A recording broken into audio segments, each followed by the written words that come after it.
Hi, I'm Dr. Nichelle Haynes. I'm Dr. Kristen Lassiter. And we're Medical Mamas. This is your place for evidence-based information about your reproductive mental health.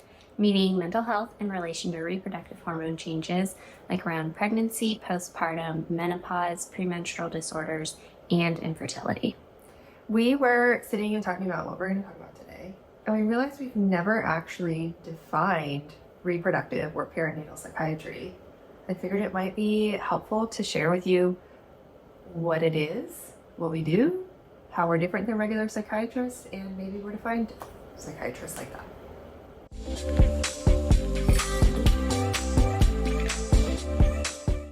Okay, so maybe we just start what is a psychiatrist? A psychiatrist is a medical doctor who has gone to medical school and then gets training specifically in psychiatry. So they do 4 years of residency in psychiatry where they learn different psychotherapy modalities and learn how to treat psychiatric illnesses or mental health concerns with medications. Perfect. That's a great answer. Good job. It's like you do that for a living or something. Okay, so the next thing would be, how does a reproductive psychiatrist or a perinatal psychiatrist differ from a regular psychiatrist? Yeah. Okay, so a perinatal psychiatrist would be a psychiatrist, like you just heard, that focuses more on the time of reproduction. So this would be infertility, pregnancy, postpartum, breastfeeding.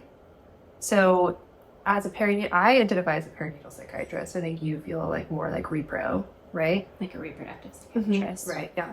So what I do is manage people who are, or help people who are struggling with their mental health during those times. So I have additional training in what is the evidence around medications during that time, what's the evidence around other kinds of therapies, like therapy, or like exercise, diet, vitamins, supplements, those kinds of things, to be able to provide my patients with that information and for them to make an informed decision about what they would like to do. I think also the other component is being able to identify some of these problems in those special times. They might look just a little bit different than we would see them at times where someone's not in a reproductive time in their life. Yeah, that's a good point. Yeah. And then a reproductive psychiatrist differs a little bit from a perinatal psychiatrist, and then they're also focusing on the other times that there are reproductive hormone changes happening in the body. So that includes premenstrual disorders. So during that premenstrual time, our hormones are changing before each menstrual cycle. That can cause or worsen some mental health issues in people.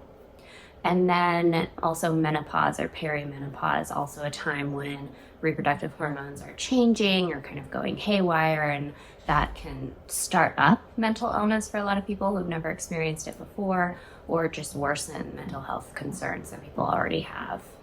Right, so reproductive psychiatrist would be like everything a perinatal psychiatrist does, plus the other times where hormones change. Yeah. Right. And so both are focusing on times when those reproductive hormones are changing and the medications that have evidence for being more effective during those times than maybe other times of life when mental illness is popping up. Right. Okay, so we talked about what the difference is. If you're looking for a perinatal or reproductive psychiatrist, where could you find one? One good resource is Postpartum Support International. Their website has a provider directory. I think their website's postpartum.net. Postpartum.net. And then so that could be specifically for perinatal psychiatry, and then for reproductive psychiatry, there's a provider directory on the reproductivepsychiatry.com website, which is run by ISRP, which is it's such a mouthful. International Society of Reproductive Psychiatry. Yes. IAPMD.org is another organization that it will soon have a provider directory for providers who specifically specialize in premenstrual mood disorders. Too many P's. Right. Let's see. I think if you're not going to find somebody on that website, or maybe you like live in a state that's not very connected to the perinatal or repro community, then your clinicians, like your OB-GYN, might know someone who might be a little bit more leaning that way, or someone that they trust who they work with frequently. Reach out to the people you already trust and see if they know somebody, or leave us a comment. Yeah, we can help you find someone. Also, just Googling reproductive psychiatrist or women's mental health psychiatrist or perinatal psychiatrist and your state should pull up some people who offer those services within your state, and oftentimes they can see you through telehealth even if you're not living close by to them. Right, because state licenses or medical licenses are state dependent. So, you know, we're here in Texas and we're based here in Austin, so we can see people in Dallas or Houston or all over the state. So that also applies to other states as well. So just Google your state plus whatever it is specifically that you're looking for. Yeah. Yeah. That's fun. I like to talk about what we do. Yeah, it is. Yeah, it's fun. Okay, thank you so much for being here. Please like, comment, subscribe. We're here. If you need help finding someone, we can try to help connect you with somebody. So, yeah. All right, Susan. Bye. Bye.